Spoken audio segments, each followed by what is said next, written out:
On va répondre aujourd'hui à la question de Florent. Je vous la lis. Ça fait 1 an et demi que je suis avec mon copain. Tout se passe très bien au quotidien. L'autre jour, ma meilleure amie m'a demandé si j'étais amoureux. Je n'ai pas su lui répondre. À partir de quand on sait que l'on est amoureux, Catherine?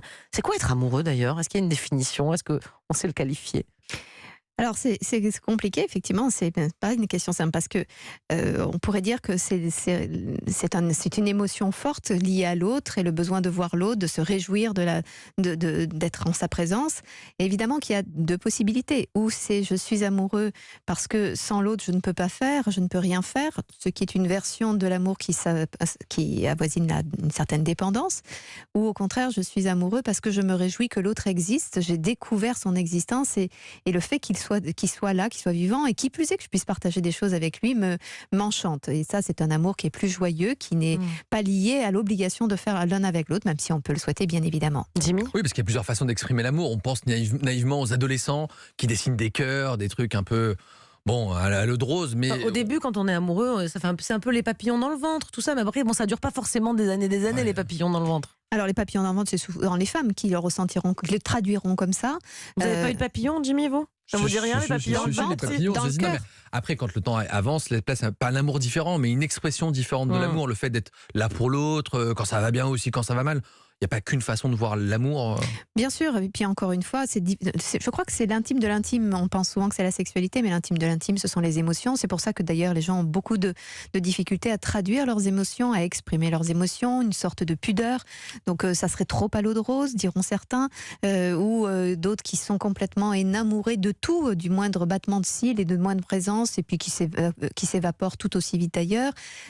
Donc entre les cœurs d'artichaut et entre les durs à cuire. Mais là, on ne sait pas trop quel est le problème de Florent. Comment on peut ne pas savoir si on est amoureux? Je on pense le sait quand on l'est, non? Enfin, je sais pas. Oui, je crois que la question, après, on pourra définir que veut dire mon amour ou quel risque j'encours dans cet amour. Mais poser la question, je ne sais pas si je suis amoureux, c'est presque comme si on avait été pris par l'autre, pris par l'amour, coincé par l'amour avec des risques, et du coup on s'en protège, on se convainc que non, mais sinon c'est comme la jouissance. Vous pourriez me poser la même question sur l'orgasme. Qu'est-ce que c'est que l'orgasme? Quand est-ce qu'on sait qu'on le vit? Quand on le vit, on le sait. Ouais, et c'est tout. S'il pose la question, c'est que c'est pas le cas, il doit pas être amoureux. Ou qu'il a besoin de s'assurer que ce qu'il ressent est légitime et qu'il pourra l'exprimer. Encore une fois, c'est peut-être une pudeur ou simplement l'absence tout simplement de sentiments. Jimmy? Par exemple, hier, il y avait PSG-OM à la télévision et étant donné que j'aime ma femme, je lui ai dit non mais je ne regarderai pas le match pour toi. Est-ce que il a ça c'est une senti que ça preuve partait d'amour? mal, il a éteint la télé. Ouais. Mais non, mais est-ce que quand on laisse les autres choses au profit de la personne, c'est le début de l'amour? Est-ce que c'était une preuve d'amour que de ne pas regarder le match d'hier? Non, c'était juste que vous saviez très bien comment ça allait finir. Ou de masochisme. Non, mais vous avez raison. Aimer l'autre, c'est aussi vouloir la part belle à l'autre, c'est aussi vouloir lui rendre la vie douce.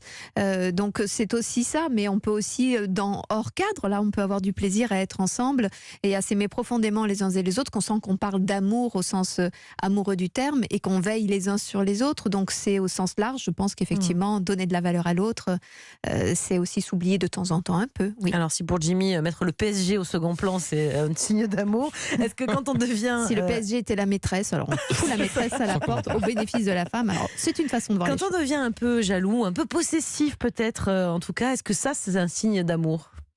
Non, ça c'est encore une fois l'amour dont je parlais tout à l'heure, c'est-à-dire une sorte de je t'aime, je suis dépendant de toi, donc tu dois être ma chose, parce que sinon si tu n'es pas complètement tourné sur moi je suis perdue, donc je deviens tyrannique. C'est un peu l'amour qu'ont les tout jeunes enfants, tout petits. Ils ont un amour tyrannique pour leurs parents et ils sont capables de leur mener la vie dure, d'être extrêmement jaloux d'un petit frère ou d'un petit frère ou d'une petite sœur, parce qu'ils ne veulent pas partager le parent, tout simplement parce qu'ils ont le sentiment que leur propre équilibre en serait amoindri ou en tout cas en grande difficulté. Ça c'est pas l'amour en tout cas. C'est une forme d'amour, mais très immature. Est-ce que le coup de foudre, c'est le fait d'être amoureux? Est-ce que c'est 2 choses identiques?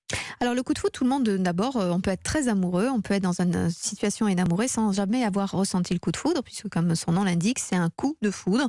C'est brutal. C'est brutal et ça peut passer tout aussi brutalement.